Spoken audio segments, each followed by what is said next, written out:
Vous connaissez le sombre monde de la SCP Fondation?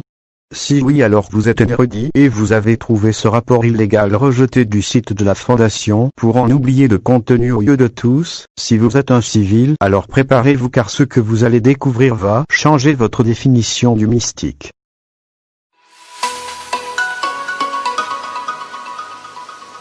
Procédure de confinement spéciale. L'objet SCP-5173 doit être conservé dans une cuve de verre par balle qui elle-même doit être entourée d'une pièce pressurisée avec une vitre qui laisse une vue sur la cuve. Le conteneur doit être verrouillé en toutes circonstances, sauf évasion pour le reconfinement. Une personne du personnel doit être toujours à la vitre pour observer SCP-5173 et une autre qui doit garder le contact oral et visuel avec cette personne, le but étant de prendre des notes et garder la santé mentale de cette personne à flot le plus longtemps possible.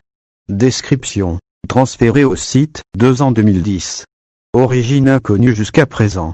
Il est constitué d'une substance inconnue s'apparentant à du slime liquide. SCP-5173 est animé, curieux et hostile. Le contact visuel avec lui ne doit pas être interrompu. Les 2 membres du personnel assignés à ces postes sont enfermés dans une salle semi-spacieuse et surveillés par de multiples caméras. Ils sont parfois changés de manière radicale pour des raisons évidentes. L'objet prend la forme de vos envies les plus intimes ou même que vous pensez sur l'instant, sont activité semi-permanente et une discussion mentale avec l'opérateur et ne s'arrête jamais. Il prend selon les multiples rapports presque toujours des formes humanoïdes de sexe féminin mais a déjà pris des formes diverses et variées. L'opérateur est surveillé par des moniteurs et des prises de sang quotidiennes, car celui-ci ne dort jamais et entre comme dans une sorte de léthargie qui protège son organisme tout le long de la discussion. Cet effet observé disparaît immédiatement quand le contact visuel est rompu avec l'objet. De plus, celui-ci se vexe puis n'étant plus animé par sa curiosité ou le jeu, il arrive à traverser au bout de quelques minutes n'importe quel matériau et viendra se nourrir de l'opérateur chargé de le divertir, peu importe sa position.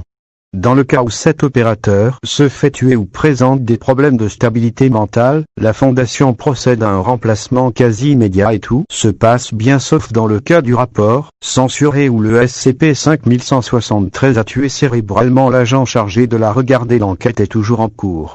Dans le cas d'une attaque, le personnel doit respecter les procédures de confinement de classe 4 concernant les objets dangereux. L'agent psychologique chargé des entités intelligentes assigné au suivi de ce SCP a rapporté qu'il tuait ses jouets que lorsqu'il l'a offensé ou quand celui-ci s'oppose trop fermement à la laisser lire dans son esprit. Selon les observations, l'entité garde en permanence une nuance de rose bonbon quelque part sur son corps, exprime son humeur. Ceci est considéré comme normal et toute modification de ce comportement doit être signalée au superviseur de l'LG en service.